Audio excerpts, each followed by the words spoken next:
दोस्तों, आज का खुलासा न्यूज में आपका स्वागत है। मैं हूं नदीम अहमद और आइए डालते हैं एक नजर 10 दिसंबर की खबरों पर। गुरुवार को लायंस क्लब शामली नारायण द्वारा 10वां निःशुल्क आई ऑपरेशन कैंप का आयोजन किया गया, जिसमें करीब 100 मरीजों की जांच की गई, जबकि 45 मरीजों को मोतियाबिंद आई ऑपरेशन के लिए चयनित करते हुए गाजियाबाद हॉस्पिटल के लिए भेजा गया है। गुरुवार को शहर के हनुमान रोड स्थित लायंस नारायण आई हॉस्पिटल में लायंस क्लब शामली नारायण द्वारा 10वां निःशुल्क आई ऑपरेशन शिविर का आयोजन किया गया, जिसका शुभारंभ मुख्य अतिथि कोतवाली प्रभारी सत्यपाल सिंह ने फीता काटकर किया। इस दौरान आई चिकित्सक व क्लब के अध्यक्ष डॉक्टर उमंग अग्रवाल द्वारा करीब 100 मरीजों की जांच की, जबकि 45 मरीजों को मोतियाबिंद आई ऑपरेशन के लिए चयनित कर गाजियाबाद लायंस हॉस्पिटल के लिए भेजा गया है। इस दौरान कोतवाली प्रभारी सत्यपाल सिंह ने कहा कि ऐसे कैंपों के आयोजन से गरीबों और असहाय लोगों की मदद होती है। क्लब द्वारा लगातार असहाय लोगों की मदद करना एक सराहनीय कार्य है। उन्होंने सभी क्लब के सदस्यों से भी आगे आकर समाज सेवा करने का आह्वान किया। इस दौरान शिविर में आने वाले मरीजों के लिए ब्लड प्रेशर तथा शुगर की जांच निःशुल्क रखी गई, जो डॉक्टर असलम सिद्दीकी द्वारा की गई। शिविर में प्रमुख समाज सेवी और भाजपा नेता अजय संगल का विशेष सहयोग रहा है। जो काफ़ी समय से इस क्षेत्र में कैंप नहीं लग रहे थे, जिससे मरीजों को बहुत समस्या हो रही थी, तभी लायंस क्लब शामली नारायण ने एक योजना बनाई कि एक कैंप लगाया जाए, जिससे सभी मरीजों को जो परेशान हो रहे हैं उन्हें ऑपरेशन की सुविधा मिल सके। इसमें आज लगभग हम 50 मरीज ऑपरेशन के लिए गाजियाबाद भेजेंगे, जो कल वापस आ जाएंगे। ठीक। शहर के विभिन्न कॉलेज के कैडेट्सों द्वारा 85 यूपी बटालियन के कमान अधिकारी कर्नल विशाल बख्शी के नेतृत्व में अग्रसेन पार्क में साफ सफाई अभियान चलाया गया। इस दौरान उन्होंने एक जागरूकता रैली निकालकर लोगों को स्वच्छता के प्रति जागरूक भी किया है। शहर के 85 यूपी बटालियन के कैडेट्सों ने स्वच्छता पखवाड़ा के अंतर्गत शहर के अग्रसेन पार्क में साफ सफाई अभियान चला। इस दौरान कमान अधिकारी कर्नल विशाल बख्शी के नेतृत्व में कैडेटों ने व्यापक स्तर पर अभियान चला और साफ सफाई की। आसपास के दुकानदारों को भी साफ सफाई के लिए प्रेरित किया। कैडेटों ने सड़क किनारे पर यात्रियों व नगरवासियों द्वारा फेंके गए कूड़े को इकट्ठा कर डस्टबिन में डाला। मौके पर कैडेटों ने एक जागरूकता रैली निकालकर लोगों को स्वच्छता के प्रति जागरूक भी किया। विभिन्न कॉलेज के प्रधानाचार्य एसके आर्य ने कैडेटों का उत्साहवर्धन किया और अभियान से समाज के सभी वर्गों को जोड़ने का आह्वान भी किया है।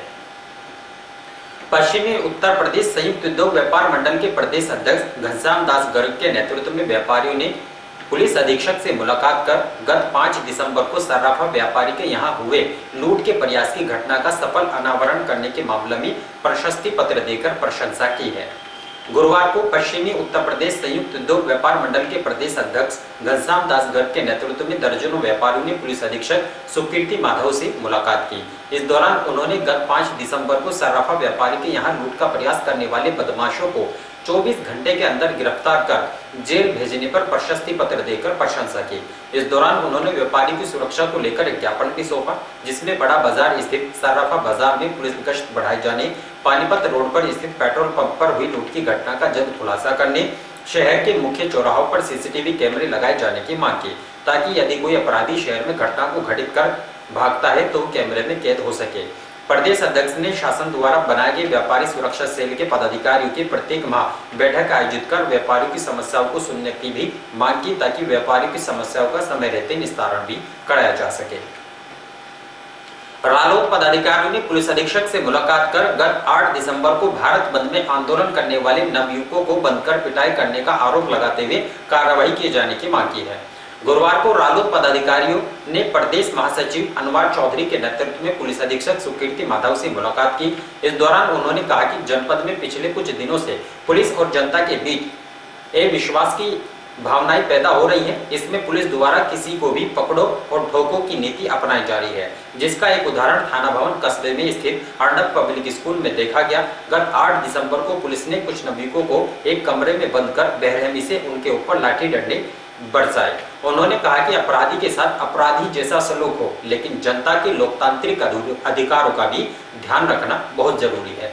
उन्होंने उक्त मामले की जांच कराकर कार्रवाई किए जाने की मांग की। उन्होंने कहा कि शामली शहर में दूसरी बड़ी समस्या जाम की है, जिसका स्थायी समाधान होने में लगभग 1 वर्ष लग जाएगा। इसके लिए प्रशासन को अतिक्रमण हटाओ अभियान भी चलाना चाहिए। उन्होंने कहा कि पुलिस थाना न्याय का मंदिर है। गरीब और लाचार व्यक्ति द्वारा सुविधा शुल्क न दिए जाने पर उनको उल्टा फर्जी मामलों में फंसाया जा रहा है। कई मामले सामने आ चुके हैं, जिनकी जांच करानी अति जरूरी है। पुलिस का जो कार्य प्रणाली है ना वर्तमान में, उसके विरोध में हम लोग एसपी साहब को देने आए थे पत्र कि कार्य प्रणाली में सुधार होना चाहिए। इसमें जो है आज की कार्रवाई ये है, लादो और ठोको। आम आदमी को भी कहीं से भी भय दिखा दिया, बना दिया गया कि मुकदमा दर्ज हो जाएगा, लाठियां चार्ज हो जाएंगी। उसको लेकर जनता में बहुत भारी रोष है पुलिस के प्रति। हम ये कहने आए कि आप इसे जो है कम करने का कार्य करें। दूसरी बात, हम जाम के लिए शहर में जो 12 महीने जाम रहता है, जो गन्ने वालों के किसानों पर लाद दिया जाता है, लेकिन जाम जो है अतिक्रमण की वजह से इसमें अन्य लोगों का पूर्ण योगदान है। तो हम इनसे कहने आए कि आप जो है उसमें सहभागिता करें और इसे जाम से छुटकारा दिलावें जनता। शहर के हिंदू कन्या इंटर कॉलेज में एक छात्रा ने कलर पर टीसी में नाम बदलवाने के नाम पर 5,000 रुपए का सुविधा शुल्क मांगने का आरोप लगा। छात्रा ने भाजपा नेता को साथ लेकर एक अन्य बाबू पर भी अभद्रता करने का आरोप लगाते हुए स्कूल परिसर में जमकर हंगामा किया। गुरुवार को भाजपा अनुसूचित मोर्चा के जिलाध्यक्ष घनश्याम पार्चा शहर के मोहल्ला पंसारिया निवासी सुभारती मेडिकल की छात्रा फिरदौस को लेकर शामली के हिंदू कन्या इंटर कॉलेज पहुंचे, जहां फिरदौस ने कार्यालय में तैनात एक बाबू पर टीसी के में नाम बदलवाने पर 5,000 रुपए दिए जाने का आरोप लगाते हुए हंगामा किया। फिरदौस ने बताया कि गत दिवस वे अपनी टीसी में पिता का नाम गलत दर्ज होने पर बदलवाने के लिए आई थी, लेकिन वहां मौजूद बाबू द्वारा टीसी में नाम बदलने के लिए 5,000 रुपए का खर्च बताया गया, जबकि छात्रा द्वारा शपथ पत्र भी दिया गया, लेकिन बाबू नहीं माना और वहां पास में ही बैठे बाबू द्वारा अभद्रता भी की गई। हंगामे को लेकर स्कूल में सभी शिक्षक एकत्रित हो गए थे। उन्होंने हंगामा कर रही छात्रा और भाजपा नेताओं को किसी तरह समझा बुझाकर शांत किया। प्रधानाचार्य दीपाली गर्ग ने फोन पर जानकारी लेकर कार्रवाई करने का आश्वासन दिया, जिसके बाद मामला शांत हो सका। दरअसल 5,000 का मामला संज्ञान में आया था, प्रिंसिपल को अवगत करा दिया गया है और जिस बाबू ने पैसे मांगे उसने थ्रू चैनल ये कहा है कि ये पैसे हमें 2 जगह बांटने, किसी और को भी देना, कोई बाबू ये काम कराता होगा। तो इस बारे में तो स्पष्टीकरण नहीं, लेकिन उन्होंने टीसी को ठीक करने का कहा था कि एफिडेविट के आधार पर। एप्लीकेंट ये भी कह रहा है कि एफिडेविट वहाँ कराओ जहाँ से मैं कहा था संबंधित बाबू ने। अब वो एफिडेविट जहाँ कहीं से करा कर लाए, वो एफिडेविट ठीक है, उसी के आधार पर पिता के नाम की त्रुटि ठीक कर ली जाएगी। इंटर में दरअसल जो नामावली चेकिंग के लिए दी जाती है उस पर बच्चे के साइन होते हैं। अगर टीचर संबंधित शिक्षिका ने अगर नाम गलत कर भी रखा है तो वो ठीक करने की एप्लीकेंट जो बच्चा होता है वो बता देता है ये नाम गलत है, वो ठीक कर लो।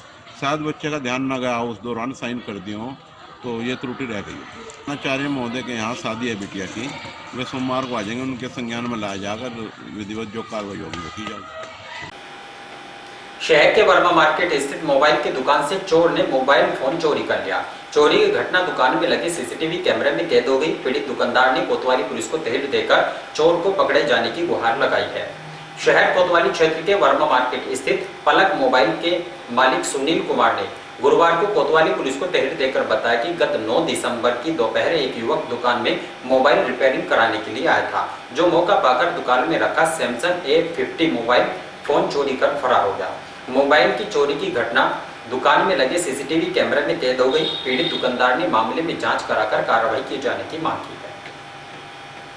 केंद्र सरकार की मजदूर विरोधी नीतियों के विरोध में all India insurance employees association के आह्वान पर गुरुवार को कर्मचारियों ने एक दिवसीय हड़ताल करते हुए अपना विरोध प्रदर्शन किया। इस दौरान उन्होंने अपनी मांगे पूरी न होने पर आंदोलन करने की भी चेतावनी दी है। गुरुवार को शहर के वर्मा मार्केट स्थित LIC कार्यालय में केंद्र सरकार की मजदूर विरोधी नीतियों के विरोध में all India insurance employees association के आह्वान पर कर्मचारियों ने एक दिवसीय हड़ताल करते हुए अपना विरोध प्रदर्शन किया। इस दौरान उन्होंने बताया कि भारत सरकार द्वारा भारतीय जीवन बीमा निगम के प्रस्तावित IPO के विरोध में पुरानी पेंशन स्कीम सभी कर्मचारियों को देने के संबंध में सभी सरकारी बीमा कंपनियों के निजीकरण की तरफ धकेलने के विरोध में वे फार्मल बिल एवं सरकारी उपक्रमों का निजीकरण रोकने आदि मुद्दों पर एक दिन की राष्ट्रव्यापी हड़ताल की गई है। और इन्हीं खबरों के साथ समाचार बुलेटिन यही समाप्त है। दीजिए इजाजत, नमस्कार।